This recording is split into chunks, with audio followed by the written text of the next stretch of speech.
Welcome to datascience.show, the podcast where data science meets executive leadership. We talk with top AI and analytics thought leaders about turning data into real business impact. If you're a C-level leader or data expert shaping the future, you're in the right place. I'm your host, Mirko Peters. We explore how data science and AI drive real business impact, straight from the leaders making it happen. Today's episode, Audit-Ready AI Decision Platforms, an executive playbook for traceable, compliant decisions. I'll walk you through practical patterns for turning automated decisions into measurable business controls without killing innovation. Why this matters now. Regulators, boards, and customers expect evidence that automated decisions are accountable, auditable, and aligned to business risk. At the same time, companies need speed and scale. The tension between compliance and velocity is real. Ignore it and you face legal exposure or an internal freeze on innovation. Address it and you unlock repeatable, measurable value from decision automation. A quick note on where this playbook comes from. I've led data science and enterprise AI efforts in regulated environments, financial services, insurance, and large-scale retail operations. I've seen the failure modes, models shipped without provenance, decision logs that are incomplete, and SLOs that mean nothing to legal teams.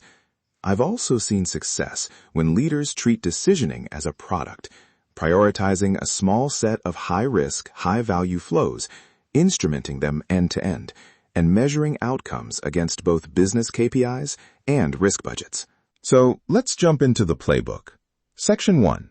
Define the decision surface and prioritize. Start by cataloging decisions you care about. Explicitly name the decision. For example, credit line increase, automated pricing override, supply chain exception routing. For each decision, capture the business owner, the downstream action, the financial or reputational exposure, and the frequency. Don't try to govern every decision at once. Tier them by risk and value. Tier 1 equals high risk, high dollar, or highly regulated decisions. These get the most stringent controls. Tier 2 are medium risk, where you add lightweight checks and monitoring. Tier 3 are low risk, high velocity experiments, where rapid iteration is allowed with minimal friction. This triage preserves innovation while focusing audit efforts where they matter most. Mapping technical SLOs to business KPIs is the critical bridge. An SLO should speak the language of the business: expected loss, throughput, time to decision, or false positive cost, not just model accuracy. For example, if an automated underwriting decision reduces time to approval from 24 hours to 10 minutes, but increases expected charge-off by 0.05% per decision, express that trade-off in dollars per month and set an SLO that caps allowable incremental loss. Decision catalogs, risk tier mapping, and SLO definitions become the contract between product, engineering, legal, and the business. Include acceptance criteria. What level of explainability is required? What sampling rate for manual reviews? And what rollback thresholds exist? Treat these contracts as living artifacts. You'll iterate them after the first deployment. Section 2. Strategy to execution. How to design the platform. First, separate decision orchestration from model execution. A decision platform should centralize policy, provenance, and audit logging while allowing models to be modular and replaceable. Use a decision service or workflow engine that records inputs, outputs, policies consulted, the model version used, and the timestamp. Immutable records are non-negotiable for audits. Second, adopt layered explainability. Business users need concise reasons they can act on, simple rule traces, or human-readable rationales. Auditors need model provenance, training data snapshot IDs, model artifact checksums, feature definitions, and explainability artifacts like feature attributions. You don't have to ship full technical explanations to every stakeholder. Store them. Surface the appropriate layer based on audience and risk tier. Third, instrument for traceability, automated lineage for data, versioned model registries, and append-only decision logs.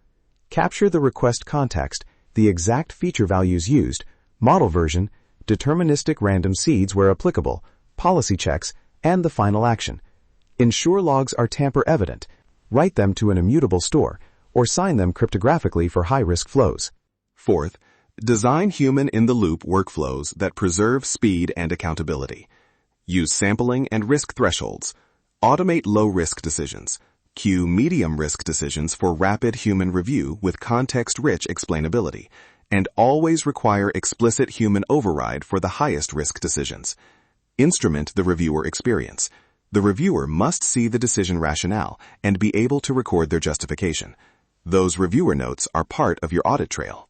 Fifth, measure decision quality continuously.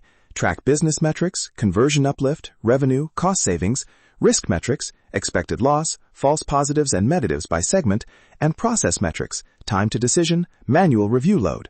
Combine offline validation, shadow testing, and canary rollouts, and tie those outputs back to the SLOs you defined. Let the measurements drive iterations. Section 3. Leadership, Governance, and Scaling. At the executive level, ownership matters. Establish a cross-functional steering group with representation from product, engineering, risk/compliance, legal, and the business sponsor. Give them a clear RACI for decision surfaces and change control. Schedule quarterly audits of Tier 1 decisions and incident reviews for any threshold breaches. Build compliance workflows into deployment pipelines. Require a policy checklist, a recorded risk assessment, test artifacts, and a designated approver before a Tier 1 decision can move to production. Automate evidence packaging. Generate a deployment bundle containing model metadata, training data hashes, feature definitions, SLOs, test results, and the decision catalog entry. That bundle is what you hand to auditors and boards. On ROI versus risk reduction, report both. Present the business value, revenue lift, cost saved, time saved, alongside quantifiable risk metrics, expected loss avoided, number of incidents prevented, and mean time to detect and remediate anomalies. Executives care about net impact. Show them both sides so governance decisions are balanced and data-driven. Looking forward, prepare for greater regulatory scrutiny and evolving standards. Invest in foundational capabilities, decision catalogs, immutable logging, model registries, and explainability storage once and reuse them across decision surfaces. Prioritize interoperability and exportable evidence so you can respond quickly to audits and board questions. 2 concrete executive actions to start in the next 12 to 24 months. 1. Select 3 high-value decision services and run a 90-day pilot each with clear SLOs, measurement plans, and an evidence bundle requirement for any production move. 2. Stand up a cross-functional steering group with a published RACI and a quarterly audit cadence. Those 2 moves align incentives and create the scaffolding for scale. Before we close, 2 quick operational patterns I find effective. Layered explainability, business rationales in the UI, technical artifacts in the audit bundle, and incremental governance. Start small, prove value, then expand controls. These patterns keep teams moving while meeting compliance needs. That's the difference between models and value. If you take one thing away, treat decisioning as a product with measurable SLOs, immutable evidence, and clear ownership.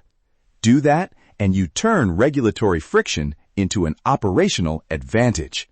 If you found this episode valuable, subscribe and share it with your network. And let's connect on LinkedIn. I'm Mirko Peters.